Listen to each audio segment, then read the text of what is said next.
लोकांच्या प्रश्नांकडे वळण्याआधी शिल्पा, ह्या क्षेत्रामधल्या ज्या मुली असतात त्यांना आई झाल्यानंतर आपल्या मुलांकडे कमी लक्ष द्यायला वेळ मिळतो आणि हे त्यांना कुठेतरी खुपतं. तुझं याबद्दल काय मत आहे? हो, नक्कीच खुपतं. मला वाटतं की या क्षेत्रातल्याच नाही तर कुठल्याही क्षेत्रात काम करणाऱ्या स्त्रियांना असं वाटतं, कारण आज आमचंच क्षेत्र इतकं डिमांडिंग आहे असं नाही. कॉर्पोरेट जगात सुद्धा काम करणाऱ्या बायकांना 12-14 तास काम करावं लागतंय. पण त्या you have to work around it. असं म्हणून मला त्रास होतो हे करून चालत नाही. तर फक्त क्वालिटी टाइम मी देते, मी इतका वेळ असले की हेच करते असं नाही करून चालत. Quantity is equally important. दरवेळेला असे शोज होत नाहीत. लेडीज स्पेशल जरा वेगळ्या प्रकारचा शो होता आणि त्या जॉनरमध्ये काम करायला मला आवडतं म्हणून मी तो घेतला. आणि तेव्हा माझ्या नवऱ्याने खूप त्यावेळेचा महत्त्वाचा सल्ला मला दिला की तू नेहमी म्हणतेस की असे शोज बनत नाहीत, हे होत नाही. आत्ता जेव्हा असा शो आलाय आणि स्वतःला थोडं स्ट्रेच करून ते करण्याची वेळ आली आहे तर मग तू नाही का म्हणतेस. तर मी म्हटलं अरे 3 महिन्याचं बाळ आहे, घेऊन जाणं करणं. बट त्यावेळेला ती माझ्या बरोबर होती, शायवा माझी धाकटी मुलगी. सो ह्याच्यापेक्षा मोठा ॲडव्हान्टेज कुठल्या क्षेत्रात मिळू शकतो की तुम्ही तुमच्या मुलांना घेऊन काम करू शकता. ही कसरत होते, खूप मोठी सर्कस होते, खूप गोष्टी ऐकाव्या लागतात की कसं ह्यांना कामच करायचं असतं आणि पैसेच कमवायचे असतात. पण त्यावेळेला थोडं धाडस दाखवावं लागतं. सो तुम्हाला असं म्हणत राहून चालत नाही की मला हे करता येत नाही, मला ते कर. म्हणजे आई म्हणते माझी तसं मुळूमुळू रडत काय बसायचं, काय करता येईल. अशा वेळेला सपोर्टची खूप गरज असते.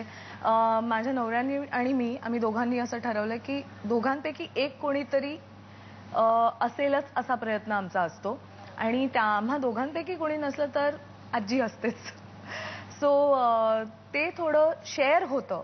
पण तुम्ही दुसऱ्यावर ढकलू नाहीच शकत. आई बाबांवर ढकलू शकत नाही आणि बाबांची जी बाजू आहे ती आई सांभाळू शकत नाही. सो प्रयत्न करत राहणं आणि हे मला करायचं, हे कधीच न विसरणं, त्याशिवाय याला पर्याय नाही. मिलिंद, ऍक्टिंग बरोबरच ही जी भटकंतीची आवड आहे आणि वाईल्ड लाईफसाठी झगडण्याची जी एक गोडी आहे ही कधी निर्माण झाली नक्की? म्हणजे ही फार म्हणजे शाळेच्या उत्तरार्धापासून म्हणायला हरकत नाही. म्हणजे शाळेत असल्यापासूनच सुरुवात झाली, कारण माझ्या वडिलांना ही आवड होती. ते पण भटके होते आणि आम्हाला छोट्या सुट्टीमध्ये आणि मोठ्या सुट्टीमध्ये ते वेगवेगळ्या ठिकाणी घेऊन जायचे. म्हणजे मोठी सुट्टी जी असते मे महिन्याची त्यात आम्ही भारतभर हिंडायचो महाराष्ट्राबाहेर, आणि छोट्या सुट्टीमध्ये सगळ्या महाराष्ट्रातल्या ठिकाणी ते घेऊन जायचे. त्यात अगदी किल्ल्यांवर वगैरे पण मला खांद्यावर बसून ते घेऊन गेलेले आहेत. त्यामुळे मला तेव्हापासूनच ती आवड लागली होती.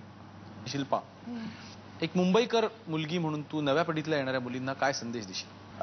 सगळ्यात आधी तुम्हाला थोडं स्वतःमध्ये डोकावून हे बघावंच लागेल की आपल्याला ऍक्टिंग जमते की नाही. कारण अशा बऱ्याच मुली आलेल्या दिसतात ज्यांचा त्याच्याशी काही फार संबंध नाहीये. मग समजा तुम्ही आलात because looks are a big part. तुम्ही चांगलं दिसणं हे या कदाचित ग्लॅमर इंडस्ट्रीचं त्याचा एक महत्त्वाचा भाग आहे.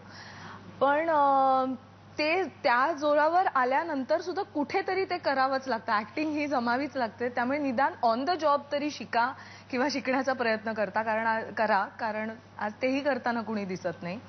आणि इथे आल्यावर ते प्रत्येकीला कळतंच की हे किती कठीण आहे किंवा किती सोपं आहे. मिलिंद, आजकाल एखाद्या मासिकाचं अतिथी संपादक पद मिळणं ही खरं तर नट्यांसाठी राहिलेली गोष्ट आहे, पण तू मात्र सक्सेसफुली ते करत आलेला आहेस, तर त्याबद्दल आम्हाला थोडंसं सांग प्लीज. हे जे मासिक आहे ते मी जे काही करतोय भटकणे, त्या भटकण्यावर ते आहे. आणि एक अतिशय चांगला ग्रुप आहे, मैत्री ग्रुप, जे अतिशय चांगलं काम करतात. त्यांनी मला याच्याकरता बोलावलं.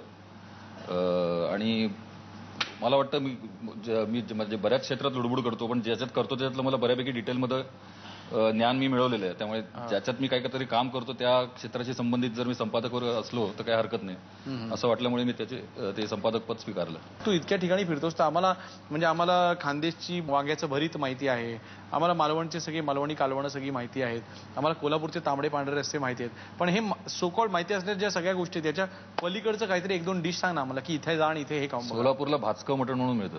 नंतर किसमूर हा पदार्थ कधी खाल्लाय का? किसमूर हा एकदम डेलिकसी आहे गोव्यामधली. किसमूर बारीक बारीक म्हणजे भेळच असते ती.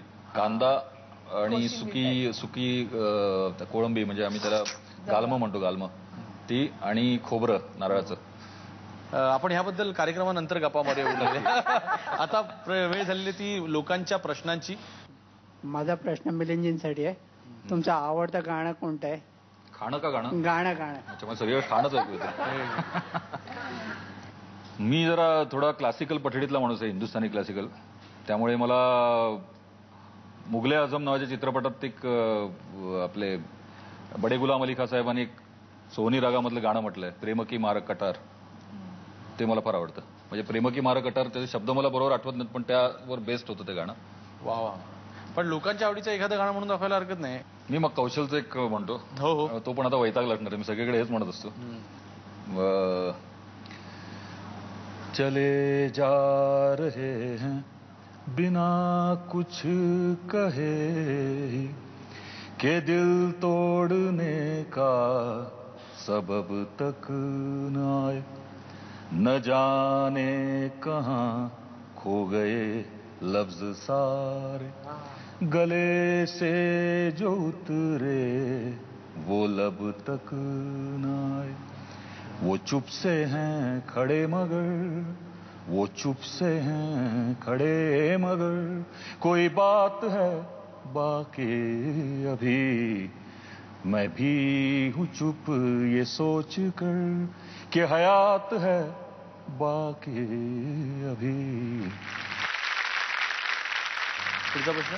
शिल्पाजी, तुमच्या सौंदर्याचे रहस्य काय आहे? क्या बात है. हो, असं काय म्हणता. थँक्यू मला इतकी मोठी कॉम्प्लिमेंट दिल्याबद्दल. पण सध्या तरी बराच मेकअप आहे, नंतरही भेटा मला.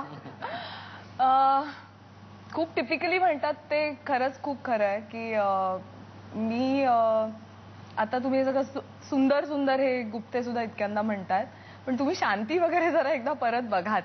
काय की आयुष्यात कुठेतरी एक असा कधीतरी ही वेळ येते की आपण थोडेसे सापडतो स्वतःला. आणि मला माझी मुलं झाल्यावर थोडं तसं झालं. आनंद खऱ्या अर्थानं आपण अनुभवतो. थोडंसं आपल्याला कळायलाही लागतं की आपल्यावर काय चांगलं दिसतं, काय चांगलं दिसत नाही. सो आय थिंक हा त्याचाच एक भाग असावा.